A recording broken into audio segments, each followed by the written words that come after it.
வணக்கம் and welcome back to my channel. இன்றைக்கி நம்ம மேலே கிறிஸ்பியாகவும் உள்ள டேஸ்டான பூரணமும் இருக்குது ஒரு ப்ரோட்டீன் ரிச் ரெசிபி. இது குழந்தைங்களுக்கு ரொம்ப ரொம்ப பிடிக்கும். வாங்க எப்படி செய்யலாங்கிறத பார்க்கலாம். 150 கிராம் பச்சைப்பயிறு எடுத்திருக்கேன். இதுக்கு கொஞ்சமாக அந்த பச்சைப்பயிறு வேகிற அளவுக்கு மட்டும் தண்ணி ஊற்றி நம்ம மூடி போட்டு ஒரு 5 விசில் வரை வேக வச்சு எடுத்துக்கலாம். கொஞ்சம் எக்ஸ்ட்ரா தண்ணி இருந்தாலும் பரவாயில்ல, நம்ம வடிச்சிக்கலாம். பச்சைப்பயிறு நல்லா பூ மாதிரி வெந்திருக்கணும். சூப்பராக நமக்கு வெந்து வந்துருச்சு பாருங்கள். 5 விசில் விட்டோம் இல்லையா. ஒரு 1/4 கப் அளவுக்கு பொட்டுக்கடலையை பொடி பண்ணி எடுத்துக்கலாம். நல்லா நைஸாக இது போல் பொடி பண்ணி எடுத்துக்கோங்க. இது அப்படியே இருக்கட்டும்.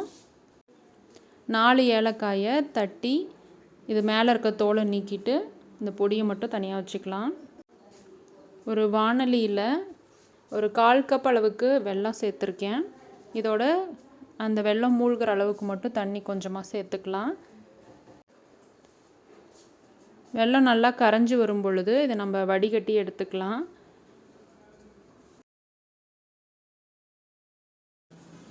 வாணலியை ஒரு டைம் கழுவி எடுத்துட்டேன். இதுலேயே நம்ம வடிச்சு வச்சுருக்க வெல்லம் தண்ணியை சேர்த்துக்கலாம். இது ஒரு 2 நிமிஷம் கொதிக்கட்டும். கொதித்ததுக்கப்புறமா ஒரு 2 டேபிள் ஸ்பூன் அளவுக்கு துருவன தேங்காய் சேர்த்துக்கலாம்.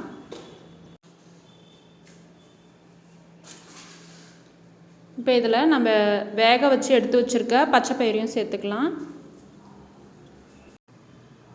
ஸ்மேஷர் வச்சு நல்லா இதை மசிச்சுக்கலாம். அடுப்பை லோ ஃப்ளேமில் வச்சுக்கலாம்.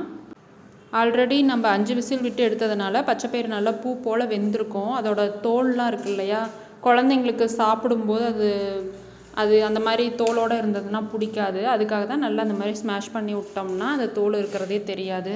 இதோட நம்ம எடுத்து வச்சுருக்க ஏலக்காய் தூளை சேர்த்துக்கலாம். பொட்டுக்கடலை மாவு கொஞ்சம் கொஞ்சமாக சேர்த்துக்கலாம். நமக்கு பூரணம் பிடிக்கிற அளவுக்கு வரணும், அந்த மாதிரி இருந்தாலே போதும். மாவு சேர்க்குறத நிறுத்திடலாம்.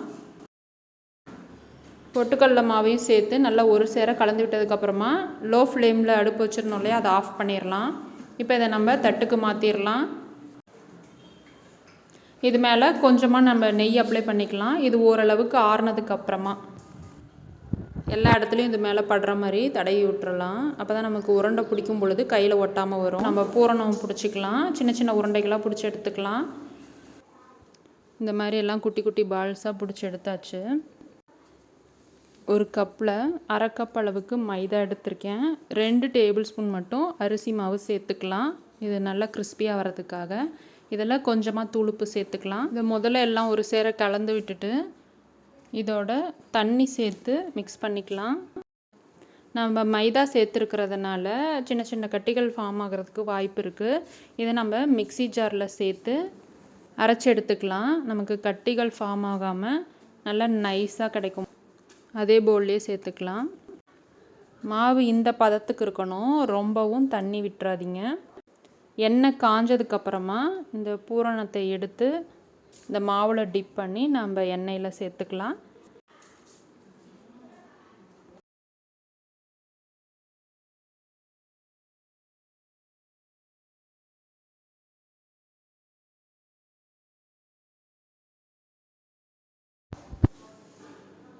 இது கலந்து விட்டுக்கலாம்.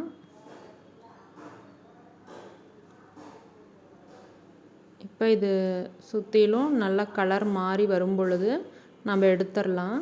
பச்சைப்பயிறுலையும் பொட்டுக்கடலையிலையும் நிறைய புரதச்சத்து அப்புறம் நார்ச்சத்து இருக்குது. இந்த மாதிரி டேஸ்ட்டாக நீங்கள் குழந்தைங்களுக்கு செஞ்சு கொடுத்தீங்க அப்படின்னா அவங்களுக்கு தேவையான ப்ரோட்டீன் சத்தும் கிடைக்கும். அவங்களுக்கு ஈவினிங் ஸ்நாக்காகவும் இருக்கும். இது மேலே நம்ம கோட்டிங் கொடுத்துருக்க மாவில் அரிசி மாவும் ஆட் பண்ணியிருக்கனால நல்லா கிறிஸ்பியாக மொறுமொறுன்னு இருக்கும். நீங்களும் வீட்டில் இதே போல் ட்ரை பண்ணி பார்த்துட்டு எப்படி இருந்ததுன்னு சொல்லுங்கள். இந்த ரெசிபி உங்களுக்கு பிடிச்சிருக்கும்னு நம்புகிறேன். பிடிச்சிருந்தா வீடியோவை லைக் பண்ணுங்கள். உங்களோட மற்ற ஃப்ரெண்ட்ஸ்க்கும் ஷேர் பண்ணுங்கள்.